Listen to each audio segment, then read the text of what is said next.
자, 우리 인사 나눕시다. 그 땅을 차지하리라. 한 번 더요. 그 땅을 차지합시다. 아멘. 오늘 하나님을 예배하는 여러분 모두에게 하나님의 은혜가 충만히 임하기를 간절히 소망합니다.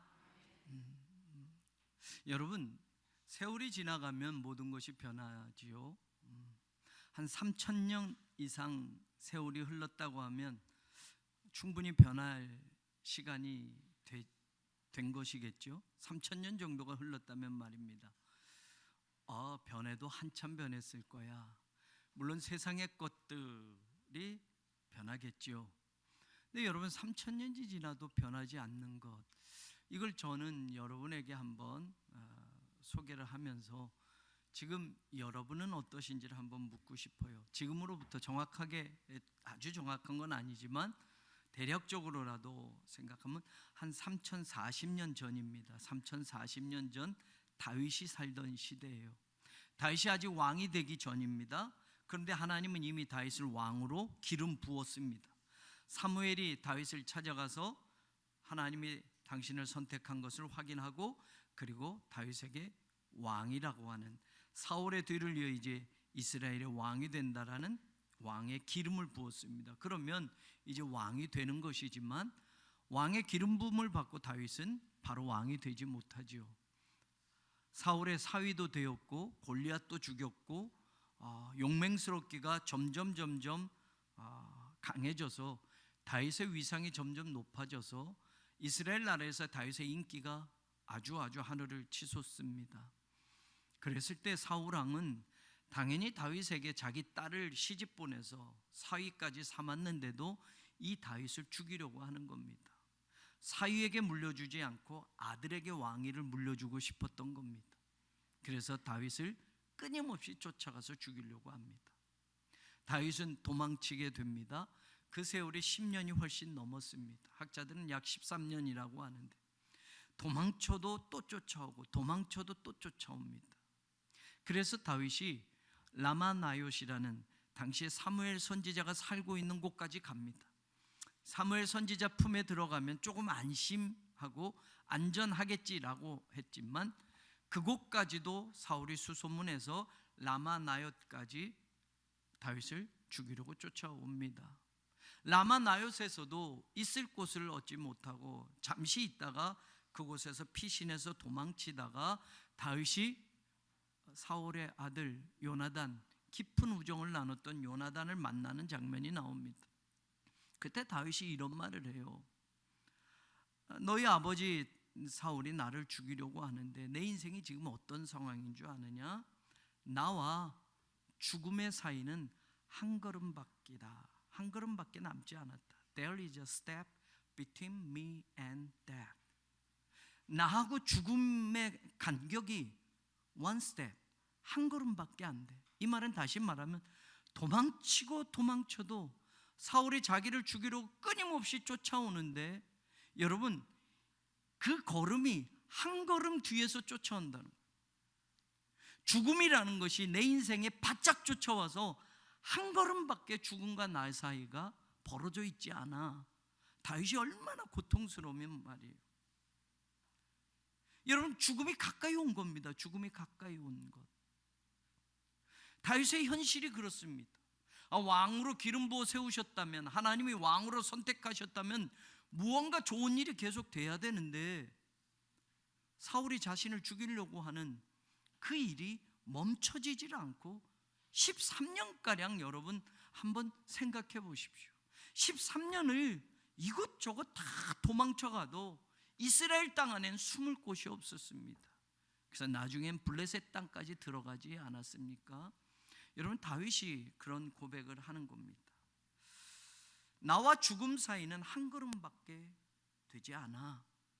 한 걸음이라면 여러분 그 인생 긴장할 수밖에 없습니다. 죽음이 한 걸음 뒤에서 나를 삼키려고 쫓아온다면 여러분 그 인생 불안하고 두렵습니다.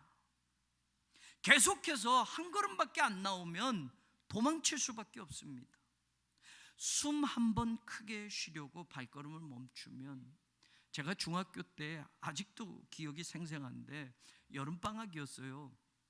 수련회를 끝나고 교회 수련회 갔다 오면 막 친해지잖아요. 교회 형들하고 남자들끼리 여름밤에 여러분 마라톤을 하는 그런 일을 며칠을 했는지는 기억이 안 나는데 매일 밤 모여서 마라톤을 하는데 제 생에 그렇게 오래 뛰어본 건 처음이었는데 여러분 제가 난가자동에 사는데 수색까지 형들이 뭐 어디 정하는 게 아니라 그냥 형들을 계속 쫓아가는 겁니다. 근데 계속 뛰는데 중학교 1학년인가 2학년이었던 것 같아요. 전 너무 숨이 찹니다. 그런데 제가 숨이 차서 좀 서서 숨도 좀 크게 쉬어보고 싶은데 제가 쓰면 길을 모르니까 놓치니까 쉴 수도 없고 언제까지 계속 뛰어야 되는지 아주 그때 그 어수룩한 밤에 아마 저녁들 먹고 모였던 것 같은데 깊은 밤까지 계속 뛰어서 수색 어디쯤에서 서서 거기 좀 모여가지고 거기서 좀 쉬었다가 다시 돌아왔던 기억이 납니다. 숨도 여러분 숨이 너무 차면 계속 뛸 수가 없잖아요. 그러면 숨 한 번 크게 쉬려면 가던 거를 멈추고 이렇게 해야 돼요. 그런데 다윗의 인생은 여러분 계속 도망치는데 숨 한 번 크게 쉬고 여러분 다시 도망칠 그런 시간도 안 되는 거예요. 숨 한 번 크게 쉬고 잠깐 그 피곤함과 그 긴장을 좀 멈춰보려고 하면 한 걸음 뒤에서 죽음이 쫓아오니까 여러분 죽음에게 삼키고 마는 겁니다. 사망과 나 사이, 죽음과 나 사이 그 걸음의 간격이 한 걸음이야 라고 요나단에게 말하는 장면이 나옵니다. 3040년 전이에요. 3040년 전. 자, 그러면 여러분 3040년쯤 지났으면 그렇게 쫓아오는 죽음도 이제는 지쳐서 늙을 대로 늙어서 우리의 인생에는 그 죽음이 바짝 쫓아오지 못할까요? 사망과 나 사이, 죽음과 내 인생 사이가 몇 걸음 정도 벌어져야 안심하며 살아갈 수 있을까요? 다윗이 그렇게 이야기하는 것을 한번 여러분 오늘 여러분들에게 질문을 해볼게요. 여러분도 한번 대답을 해보십시오. 여러분의 인생에서 죽음과 여러분 사이는 몇 걸음 정도 되나요? 다윗은 지금 한 걸음이야 라고 말하는데 여러분 우리가 내 인생에 죽음이 쫓아오는데 결국 언젠가는 모두가 죽습니다. 몇 걸음 정도가 죽음이 뒤쳐져서 오면 안심하고 살아갈 수 있을까요? 한 10걸음이요? 10걸음도 모자르지 않겠어요? 한 100걸음 정도 뒤에서 죽음이 쫓아오면 조금 인생 안전하고 조금 인생 숨쉴만 하고 그렇게 살 수 있을까요? 건강할 때, 젊을 때 그 차이가 많이 벌어져 있다고 생각할 겁니다. 죽음? 아직도 나 쫓아오려면 멀었어. 왜? 내가 아직 젊으니까. 건강할 때 그렇습니다. 죽음이란 건 나하고는 전혀 상관없는 것처럼 살아갑니다. 아직도 내 인생과는 거리가 한참 멀리 떨어져서 저 멀리서 죽음이 쫓아오는 거지. 젊을 때, 건강할 때는 죽음과 나 사이의 걸음을 생각해 보지 않습니다. 그런데 나이가 들면, 건강이 몹시 나빠지면 죽음이 성큼성큼 내 인생 뒤까지 쫓아온 것 같은 그런 느낌이 들 수 있습니다. 생각지 않은 사고를 당할 때, 불행한 일이 닥쳐올 때 나와 죽음의 걸음은 이내 금방 좁혀져 버립니다. 영원히 이 간격을 벌리면서 살아갈 수가 없습니다. 사람은 누구에게나 반드시 언젠가 다윗이 말하는 나와 죽음 사이는 한 걸음뿐이 안 남았어 라고 하는 그런 때가 옵니다. 그 한 걸음마저도 더 좁혀져서 죽음이 내 인생 뒷덜미를 바로 채려고 하는 그런 순간이 온단 말입니다. 결국에는 죽음이 나를 삼키는 날이 누구에게나 옵니다. 그러면 인생은 끝입니다. 죽음이 찾아오면 더 이상 아무것도 할 수 없게 됩니다. 그때 한 번도 생각해 보지 못했던 이 세상에서 붙들고 살아갔던 것들, 죽음이 내 인생 뒷덜미를 탁 낚아채는 순간 이게 아무 소용이 없구나 하는 것을 그때 알게 될 겁니다. 아니, 아직 가지지 못했어도 손 뻗어서 저거 가지려고 그렇게 지치는 인생을 살아왔어도 죽음이 안타깝군 내 뒷덜미를 탁 낚아채는 순간 그렇게 저거 가지려고 저거 붙들려고 손 뻗어서 달려온 인생이 아무것도 남지 않는 것이라는 걸 그때 하나님을 믿든 하나님을 믿지 않든 누구든지 인생은 깨닫게 됩니다. 두 주에 걸쳐서 나눈 말씀들을 다시 생각해 봅니다. 예수님이 처음 선포하셨던 말씀, 정말 중요한 말씀이었기 때문에 회개하라, 천국이 가까이 왔느니라. 여러분, 다윗의 이야기를 들으면 죽음이 점점 내 인생에 가까이 오는 줄 알았는데 복음은 죽음이 가까이 왔다가 아니라 천국이 가까이 왔다라고 우리에게 말해주고 있습니다. 이때 아멘 하셔야 됩니다. 아멘 안 됩니까? 제가 더 여러분들에게 여러분 인생의 죽음이 더 가까이 왔습니다, 다윗처럼 언젠가 삼켜집니다, 끝입니다, 소망 없습니다, 설교가 그것뿐이라면, 근데 여러분 복음은 죽음이 너희 인생에 가까이 왔다 그러니 죽음이 삼키기 전에 인생 돌이켜라가 아니라 여러분 천국이 가까이 왔다라고 말한다니까요. 왜 아멘을 또 안 합니까? 그냥 웃고 넘어가지 말고요.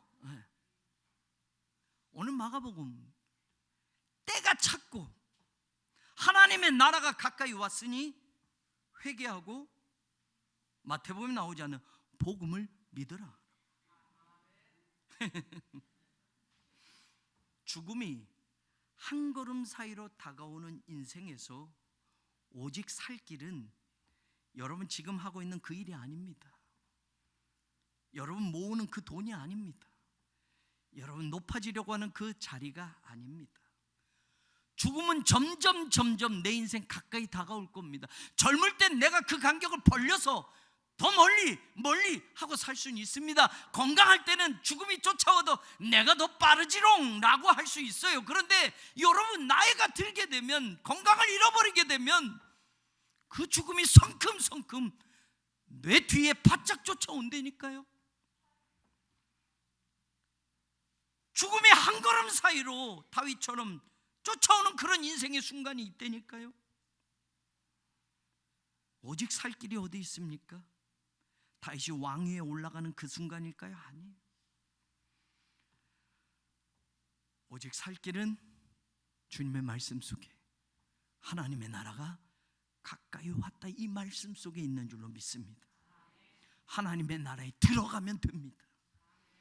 천국 백성이 되면 더 이상 죽음이 따라올 수 없습니다. 더 이상 그 인생을 죽음이 삼켜버릴 수 없습니다. 로마서는 분명히 말하지 않습니까? 죄와 사망의 법에서 내가 생명의 성령의 법으로 해방되었다라고 말하지 않습니까? 더 이상 나를 죄가 삼킬 수 있는 그 능력이, 그 권세가 예수 그리스도의 십자가의 은혜로 소멸되어졌다는 이야기입니다. 죽음으로 가는 인생, 죽음에 삼켜지는 인생에서 너희에게 가까이 오고 있는 천국으로, 하나님의 나라를 향하여 너희의 인생 모두를 돌이켜라. 그러면 살 것이다. 그러면 죽음의 권세가 너를 삼키지 못할 것이다. 이게 복음의 핵심이에요, 여러분. 내 인생을 끊임없이 쫓아오는 죽음이 삼키느냐, 우리 인생에 가까이 오고 있는 천국에 들어감으로 죽음의 그 권세를 이겨내느냐, 벗어버리느냐. 복음은 우리에게 그 소식을 가르쳐 주는 겁니다. 그럼 예수님이 천국이 가까이 왔다, 하나님의 나라가 가까이 왔다라고 말하는데 천국이 무엇이고 하나님의 나라가 무엇입니까? 누가복음 17장 20절에서 21절에 보면 바리새인들이 예수님을 찾아서 이렇게 묻습니다. 하나님의 나라가 어느 때에 임합니까? 묻습니다. 그때 예수님이 말해요. 하나님의 나라는 볼 수 있게 임하는 게 아니야. 또 여기 있다 저기 있다 이렇게도 하나님의 나라는 말 못해. 하나님의 나라는 너희 안에 있느니라 라고 말합니다. 하나님의 나라가 현재적입니다. 우리가 죽으면 가는 게 천국이고 죽으면 나중에 가는 게 하나님의 나라인 줄 알았는데 예수님이 이미 선포하셨습니다. 하나님의 나라는 이미 너희 속에 있다라고 말합니다. 2주간에 걸쳐서 나눈 말씀 속에 다 있죠. 하나님의 나라는 어떤 장소적인 개념보다는 하나님의 통치, 하나님의 다스림, 하나님의 말씀이 이루어지는 곳. 그래 오늘 내 삶 속에 하나님의 말씀을 붙잡을 때, 하나님의 그 말씀으로 내가 살아갈 때 나는 이미 하나님의 나라 백성으로 이 땅에서도 살아갈 수 있는 그 경험을 한다라는 겁니다. 계시록 11장 15절에 보면 이런 말씀이 나와요. 7째 천사가 나팔을 부니 하늘에서 큰 음성이 납니다. 세상 나라가 우리 주와 그의 그리스도의 나라가 되어 그가 세세토록 왕 노릇 하시리로다. 세상 나라가 이제 하나님의 통치가 완전히 이루어지는 하나님의 나라가 되어서 예수 그리스도가 그 나라에서 왕 노릇 하실 것이다. 세세토록 영원히 하나님의 나라 통치가 이루어질 것이다 라고 천사가 마지막 나팔 때 선포를 합니다. 그런데 여러분 18절로 가서 보면 세상 나라가 하나님의 나라가 되어서 예수 그리스도가 영원히 왕이 되어 통치하실 것이다 라고 말하는데 어느 때냐를 말을 해요. 이방들이 분노하며 주의 진노가 내려 죽은 자를 심판하며 종 선지자들과 성도들과 또 작은 자든지 큰 자든지 주의 이름을 경외하는 자들에게 상을 주시며 또 땅을 망하게 하는 자들을 멸망시키실 때로소이다. 그때 하나님의 나라가 완성된다고 말합니다. 이 세상을 심판하실 때 예수 그리스도가 영원히 왕노릇하는 하나님의 나라가 완전히 임할 것이다 라고 말합니다. 그러면 여러분 하나님의 나라는 미래적인 또 하나님의 나라를 성경은 말하고 있습니다. 성경을 읽어보면 하나님의 나라는 현재적인 하나님의 나라를 경험할 수 있고요, 완전한 하나님의 나라는 미래적인 하나님의 나라를 선포하는 것을 우리는 보게 됩니다. 다시 말한다면 이 땅에서 하나님의 말씀과 하나님의 통치와 하나님의 다스림을 받는 사람은 이미 하나님 나라 백성이 될 것이고, 이 세상 마지막 때 하나님이 심판하시러 오실 때 하나님의 영원한 나라가 완전히 세워질 때 그 백성은, 그 사람은 영원히 하나님의 나라 백성으로 하나님의 통치를 받게 될 것이다라는 말입니다. 사랑하는 여러분, 하나님의 나라, 하나님의 백성에게 주시는 그 영생의 복이, 그 구원의 복이 오늘 이미 우리의 것이 되었다라는 것을 믿으시기를 주님의 이름으로 축원합니다. 자, 이번에 또 소개해드릴 말씀이 있어요. 마태복음 19장에 보면 16절에 부자 청년이 찾아옵니다. 그리고 예수님께 질문을 하죠. 어떤 사람이 주께 와서 선생님이요, 내가 무슨 선한 일을 하여야 뭘 얻는다고요? 영생을 얻으리까? 그리고 누가복음에도 복음서에 나오는 부자 청년이 예수님께 물은 겁니다. 그래? 성경이 뭐라고 하느니 이웃을 사랑하고 나 어려서부터 그거 다 했어요. 그래? 마지막 한 가지 못한 게 뭐예요? 그럼 네가 있는 그 모든 재산 다 팔아서 가난한 사람들에게 주고 나를 따라올 수 있니? 라고 하니까 근심하면서 돌아가요. 그 돌아가는 그 사람을 보면서 예수님이 마태복음 19장 23절 계속 같은 이야기를 하시면서 23절에 이런 말을 해요. 예수께서 제자들에게 이르시되 내가 진실로 너희에게 이르노니 부자는 천국에 들어가기가 어려우니라. 여러분, 영생을 물었어요. 영생을 어떻게 하면 얻을 수 있습니까? 라고 할 때 예수님 쭉 말씀하시다가 그 청년이 돌아가고 난 다음에 제자들에게 교훈을 하시는 겁니다. 천국에 들어갈 수 없다. 천국에 들어가는 것과 영생과 같은 의미를 이야기하고 계셔요. 그럼 마태복음 19장 24절 그 다음 절에 다시 너희에게 말한다.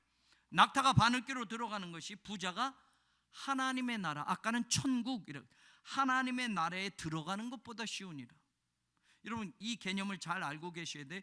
영생과 천국에 들어가는 것과 하나님의 나라에 들어가는 것을 예수님이 같은 의미로 계속 설명을 해요. 그러다 마태복음 19장 25절에 가서 보면 제자들이 예수님의 그 말씀을 다 듣고 조금 전에 근심하면서 돌아갔던 영생을 어떻게 하면 얻습니까? 물었던 그 부자 청년 돌아가고 난 다음에 예수님이 그 말씀을 쭉 하시고 그 다음에 제자들이 예수님께 이런 말을 해요. 제자들이 듣고 몹시 놀라 이르되 그렇다면 누가 무엇을 얻을 수 있으리까? 구원. 여러분, 하나의 대화에서 영생의 개념과 천국에 들어가는 개념과 하나님의 나라에 들어가는 개념과 구원을 얻는 개념이 같다라는 말이에요. 같다라는 말이에요. 여러분, 우리가 신앙생활하면서 영생 따로 있고 구원 따로 있고 천국 가는 거 따로 있고 하나님 백성 따로 있는 게 아니라 다 의미적으로 이야기하면 하나님의 백성이 되는 것, 천국에 들어가는 것, 하나님의 나라에 들어가는 것, 영생을 얻는 것, 구원을 얻는 것은 다 같은 의미로. 그래서 이게 복음입니다. 예수를 믿으면 구원 받습니다. 아멘. 예수님을 믿으면 영생을 얻습니다. 아멘. 예수님을 믿으면 천국에 갈 수 있습니다. 아멘. 예수님을 믿으면 하나님 나라에 들어갈 수 있습니다. 아멘. 예수님을 믿으면 저와 여러분이 이 땅에서 살지만 하나님 나라 백성이 될 수 있습니다. 아멘. 이게 복음이에요. 이게 복음이에요. 천국 가는 거 따로, 영생 따로, 하나님의 나라 가는 거 따로, 구원받는 거 따로가 아니라, 그러면 여러분, 예수님이 때가 찼고 하나님의 나라가 가까이 왔으니, 여러분 이게 왜 중요합니까? 하나님의 나라 백성이 돼야 된다는 말이에요. 하나님의 나라에 들어가야 된다는 말이에요. 그러려면 어떻게 해라? 회개하고 복음을 믿으라. 때가 찼고, 지난주에 말씀으로 전해드렸습니다. 회개하고, 지지난주에 말씀 다 나눴습니다. 자, 이제 오늘은 복음을 믿으라와 이 의미를 같이 생각해 보려고 합니다. 천국이 가까이 왔으니 복음을 믿으라. 그러면 어떻게 된다라는 거예요? 천국이 가까이 왔다라는 거와 복음을 믿는 게 무슨 상관관계가 있다는 말이에요. 다윗의 이야기로 다시 돌아가서 나와 죽음 사이는 한 걸음밖에 되지 않아. 그건 모든 인생에게 적용이 돼요. 지금 여러분들도 답을 해보시라면 나와 죽음 사이는 지금 한 10걸음 정도 남았어, 100걸음 정도 남았어. 저마다 걸음으로 생각한다면 나름대로 생각하실 수 있겠어요. 내가 나이가 이 정도 됐으니, 내가 건강이 별로 좋지 않으니 죽음은 내 인생에 한 몇 걸음 정도 가까이 온 것 같아. 내가 젊었을 때는 한참 뒤였는데 어느새 죽음이 이만큼 따라왔네. 곧 있으면 죽음이 나를 삼킬 수 있겠네. 이거는 모든 실존적인 인간에게, 여러분 철학적이지 않아도 신앙적이지 않아도 이런 상황에 대해서 우리가 한번 답을 해봅시다. 그러면 저마다 내 인생은 몇 걸음일까? 아마 계산할 거예요. 그 걸음을 연수로 바꾸면, 그 걸음을 남은 세월수로 바꾸면 내 인생은 한 10년 남았을까? 내 인생은 지금 한 며칠 남았을까? 내 인생은 얼만큼 남았을까? 저마다 나름대로 생각할 수 있을 거예요. 여러분 병원 가서 병에 걸리면 암이다 라고 하면 암이 지금 몇 기입니다. 당신 인생은 몇 개월밖에 안 남았습니다. 얼마 안 남았습니다. 의사가 진단하지 않습니까? 여러분 의학적이지 않아도, 신앙적이지 않아도, 종교적이지 않아도, 철학적이지 않아도 나름대로 죽음과 나를 관계해서 생각해 보면, 그걸 다윗이 걸음으로 표현했다고 한다면 저와 여러분이 몇 걸음 남았을 거야 막연해도 나름대로 생각할 수 있단 말입니다. 이건 모든 실존에게 주어진 한계입니다. 그런데 예수님이 2000년 전에 오셔서 복음을 선포하시는데 죽음이 가까이 왔으니 빨리 회개해라 라고 말하는 게 아니라 천국이 가까이 왔다, 하나님의 나라가 가까이 왔어, 그러니 회개하고 돌이켜서 복음을 믿어라. 이 말은 뭡니까? 죽음이 덮치는 인생으로 끝까지 살지 말고, 죽음이 왕노릇하는 인생으로 살지 말고, 죽음의 권세가 삼킬 수 없는 영생 얻은 백성으로, 하나님 나라 백성으로 천국에 들어가는 삶으로 너희들이 살아라 라고 지금 복된 소식, 복음을 전해주시는 겁니다. 신앙생활 복잡하게 생각할 거 없어요. 복음을 믿는 게 신앙생활입니다. 신앙생활 복잡하게 생각할 거 없어요. 예수 믿는 게 신앙생활입니다. 믿으려면 제대로 믿으셔야 돼요. 교회만 다니는 사람 말고 말입니다, 진짜 내가 예수를 믿는 사람으로 살아야 됩니다. 그래야 영생을 얻는 거지. 교회 백날 다니고 교회 평생을 다니고 수십 년을 다녀도 영생 얻는 게 아니에요. 교회가 영생을 주는 게 아니에요. 예수님을 믿을 때예요. 복음을 믿을 때예요. 그래서 오늘 예수님께서 복음을 믿으라 라고 말씀하는 거예요. 열심히 다음 주에 계속 복음을 믿는 것 조금 더 자세하게 여러분들과 나누겠습니다. 사랑하는 여러분, 한번 여러분들 오늘 돌아가서 한번 생각해 보세요. 나와 죽음 사이는 몇 걸음일까? 한번 진지하게 생각해 보세요. 여러분의 나이, 여러분의 건강 상태, 여러분이 살아온 인생길, 지금 여러분이 추구하고 바라고 있는 인생의 목적 다 묶어서 한번 생각해 보세요. 이건 언젠가는 우리 스스로가 한번 생각해 봐야 할 그런 중요한 순간이에요. 나와 죽음은 몇 걸음일까? 여러분 다 다를 겁니다. 다 다를 거예요. 그런데 여러분, 이 세상 무엇을 해서 그 죽음과 나 사이를 벌려놓을 수 있습니까? 젊을 때는 나이가 그럴 수 있었어요. 건강할 때는 건강, 열심히 운동하면 죽음과 나 사이를 많이 벌려놓고 안심하고 살 수 있을 줄 알았어요.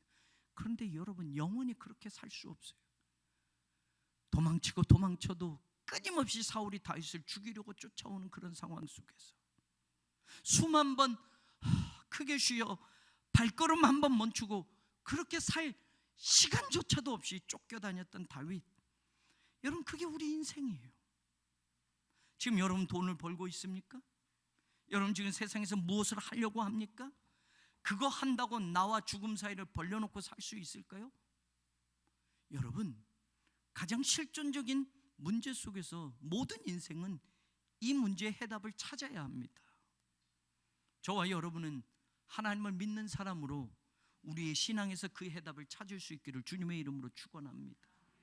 불교인들은 죽음 그거 별거 아니야, 끊임없이 돌고 도는 거야, 이 세상은 윤회야, 영원해, 계속 돌고 도는 거야, 그렇게 해서 이 죽음과 자신의 거리를 아무렇지도 않게 생각할 수 있을지 모르겠어요.